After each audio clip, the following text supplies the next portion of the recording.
ஐஸ்வர்யா கருத்தரித்தல் மையங்களில் ஜனவரி 30 முதல் பிப்ரவரி 5 வரை இலவச ஆலோசனை மற்றும் சிகிச்சைகளில் மாபெரும் சிறப்பு சலுகை. ஜாலியா ஒரு லைஃப்.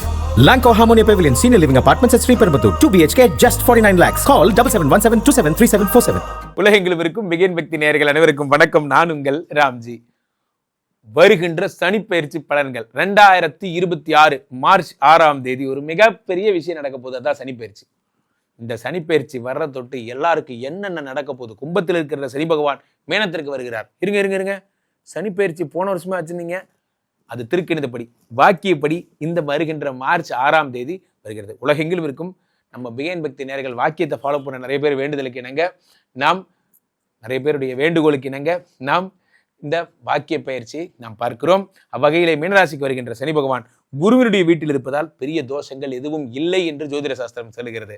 அப்ப யார் யாருக்கெல்லாம் குபேர சம்பதிகளை தரப்போறார், யார் யாரெல்லாம் வாழ்க்கையில மிகப்பெரிய உயரத்துக்கு போறீங்க, கல்யாணம் ஆக போறது யாருக்கு, குழந்தை பிறப்பது யாருக்கு என்பதை ராசி ரீதியாக நாம் பார்த்து விடலாம். துலாம் ராசிக்காரர்களுக்கு என்ன நடக்க போகிறது, அதாவதுங்க ஒரு நல்ல ஒரு விஷயம் கெட்டதா மாறிச்சு, ஆனா அந்த கெட்டதா மாறினது உங்களுக்கு நல்லதா திரும்ப மாறிடுச்சு, டபுள் டமாக்கா ஆயிடுச்சு. அது எப்படி? அதாவது 4-5 கூடிய சனி பகவான் 6ஆம் இடத்திற்கு மறைகிறார். நிறைய பதிவுகளில் நிறைய பேர் இனிவே நீங்கள் சனிப்பெயர்ச்சி ஊர் ஃபுல்லாக ஓடிக்கிட்டே தான் இருக்கு, நீங்கள் பார்க்க தான் போறீங்க. நீங்கள் ரொம்ப கன்ஃபியூஸ் பண்ணிக்காதீங்க. ஏன்னா பிகின் பக்தி பார்க்குற ஒரு நம்ம நேயர்களுக்கு மட்டும் ஒரு தெளிவாக ஒரு விஷயம் நான் சொல்லிக்கிறேன். 6ஆம் இடம் என்பது மறைவு ஸ்தானம் தான், ஒப்புக்கொள்கிறேன். 4-5 கூடிய 6இல் மறையும் பொழுது சுகஸ்தானம் டிஸ்டர்ப் ஆகும். அதாவது இது நாள் வரைக்கும் நீங்கள் ஜாலியாக பண்ணிட்டு இருந்த ஒரு வேலை கொஞ்சம் டஃப்பாக எல்லாரையும் ஃபாலோ பண்ணி பண்ணுற மாதிரி ஆகும். பரவாயில்ல, இல்லைன்னா மட்டும் நம்ம கம்பெனியில் நம்மளை நிம்மதியாக விட போகிறோம். எப்படியா இருந்தாலும் நம்ம ஃபாலோ பண்ணிட்டு தான் இருக்க போகிறோம். இன்னும் கொஞ்சம் எக்ஸ்ட்ரா ஃபாலோ போகலாம். அப்போது 4 கூடியவன் 6ஆம் இடத்தில் மறையும் பொழுது கொஞ்சம் டென்ஷன், ஒர்க் டென்ஷன் அதிகமாக இருக்கும்.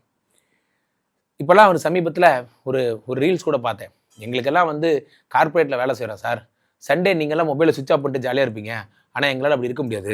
எப்போ எவன் ஃபோன் பண்ணுவானே தெரியாது, ஃபோனை கையில் வச்சுட்டே உட்காந்துருக்கணும் அப்படிம்பாங்க. அது எவ்வளோ பெரிய யதார்த்தமான உண்மை தெரியுமா? உண்மையிலும் உண்மை. நமக்கு என்ன ஃபோன் வருமோ, எப்போ பாஸ் நம்மளை கூப்பிடுவாரோன்னு தெரியாமே உட்காந்துருக்கிறது. அப்போது அது போன்ற டென்ஷன்லேயே வச்சுருப்பார். ஈவன் நிறைய சண்டே டியூட்டிஸ் 4 கூடிய 6ஆம் இடத்தில் மறையும் பொழுது ஒர்க் டென்ஷன் ரொம்ப அதிகமாக இருக்கும். வீட்டுக்கு போனாலும் ஃபாலோ பண்ணுற மாதிரி.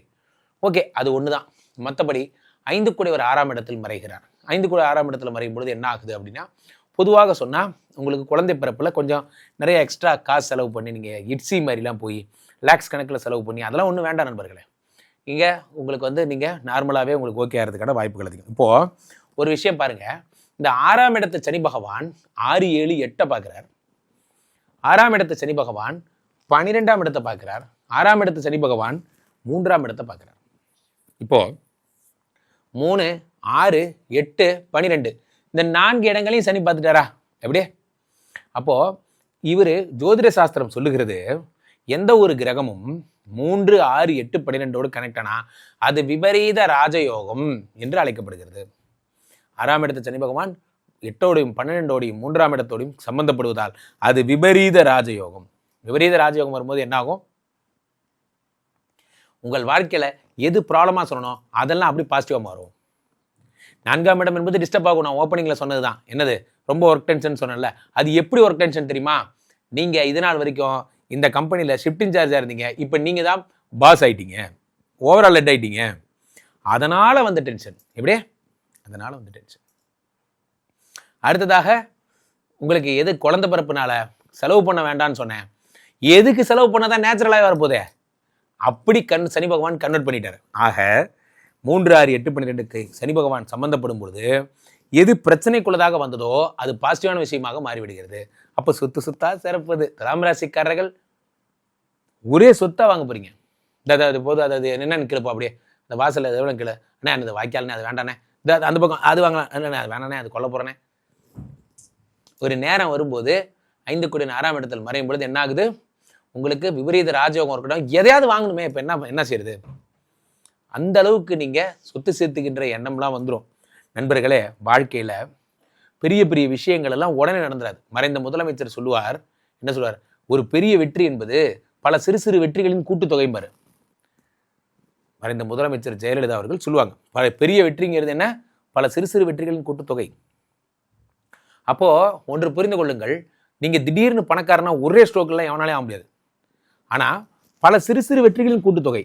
நான் இப்படி ஐடியாலஜி பண்ணேன், இது ஒரு பக்கம் போயிட்டுருக்கோம், இது ஒரு பக்கம் போயிட்டுருக்கோம், இது ஒரு பக்கம் போயிட்டுருக்கோம், இதுலேருந்து எனக்கு இவ்வளோ கிடைக்கும், அதுலேருந்து அவ்வளோ கிடைக்கும், இதெல்லாம் சேர்த்து வச்சு நான் இவ்வளோ சேவிங்ஸ் பண்ணுவேன் என்ற ஒரு திட்ட வரைவு இருக்குது பார்த்தீங்களா, அதுதான் முக்கியம். அந்த திட்ட வரைவே இல்லாமல் தான் நிறைய பேர் பிஸ்னஸ் பண்ணி வீணாக போகிறது. திட்ட வரைவு முதல்ல முக்கியம். அப்போது 4-5 கூடைய சனி பகவான் 6ஆம் இடத்தில் மறையும் பொழுது என்ன ஆகுது, சொத்து சேர்த்த போகிறீங்க. நான்லாம் எப்படி சொத்து சேர்த்தோன்னு தயவுசெய்து கமெண்ட்டில் போடாதீங்க.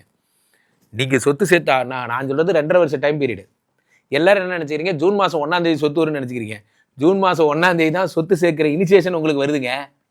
இதனால் வரைக்கும் துலாம் ராசிக்காரங்க யார் யாருக்காகவோ வாழ்ந்திருப்பீங்க, யார் யாரோ சம்பாதிக்கிற உதவி செஞ்சுருப்பீங்க. ஆனால் இதுக்கு மேலே தான் நீங்கள் சம்பாதிக்க நீங்கள் ஆரம்பிக்க போகிறீங்க. நான் ஏன் என் வீட்டுக்கு ஒன்றும் நான் ஹவுசிங் லோன் போடாமல் இருக்கேன், நான் ஏன் இன்னும் வீடு வாங்காமல் இருக்கேன், திங்கிங்ஸ் மாறுதா? இதுதான் முக்கியம். இங்கே பாருங்கள், என்னைக்கு நீங்கள் உங்களை பற்றி கவலைப்பட ஆரம்பிக்கிறீங்களோ அப்பயே நீங்கள் நல்லா இருக்க போகிறீங்க. இதனால் வரைக்கும் நீங்கள் சமூகத்துக்கு உதவி பண்ணிட்டு இருந்தீங்க, இனிமேல் நீங்கள் உங்களுக்கு உதவி பண்ணிக்க போகிறீங்க. அப்போது துலாம் ராசிக்காரர்களுக்கெல்லாம் இந்த சனி பகவான் சனி கொடுத்தால் எவர் தடுப்பார், இந்த டைலாகை பட்டி தொட்டி வரைக்கும் கொண்டு போய் ரீச் பண்ண பெருமை அடியனை சாரும் பிகேன் பக்தி சேனல் தான். அதுக்கு காரணம் என்னன்னா எல்லாருக்கிட்டையும் கொண்டு போய் ரீச் பண்ணிச்சு இந்த சனி பகவான் தருகின்ற அற்புத பலன்.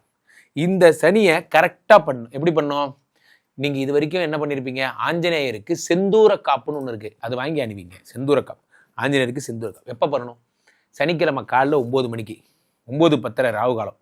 அப்போ காலையில் ஆஞ்சநேயர் சிலை வச்சு அவருக்கு தலையிலேருந்து பாதம் வரைக்கும் நீங்கள் சந்தனத்தில் குங்குமம் போட்டு வச்சு ஆஞ்சநேயர் வழிபடுங்க. அஞ்சனானந்தனம் வீரம் ஜானகி சோகனாசனம் கவீக்ஷ பகவந்தே லங்கா பயங்கரம், அழகாக படிங்க. அஞ்சலே ஒன்று பெற்றான் அஞ்சலே ஒன்றை தாவி படிங்க. சார் நிறைய பேர் ஆஞ்சநேயர் ஸ்லோகங்கள் வாயை விட்டு படிங்க. நம்ம MP3 போட்டு காதில் போட்டு கேட்டாலாம் ஆஞ்சநேயர்லாம் போகிறதே நம்ம அவர்கிட்ட ப்ரேயர் மாதிரி பண்ணுங்க. அதை போய் பந்தாவாக பண்ணாலும் அவர் கேட்க மாட்டார்.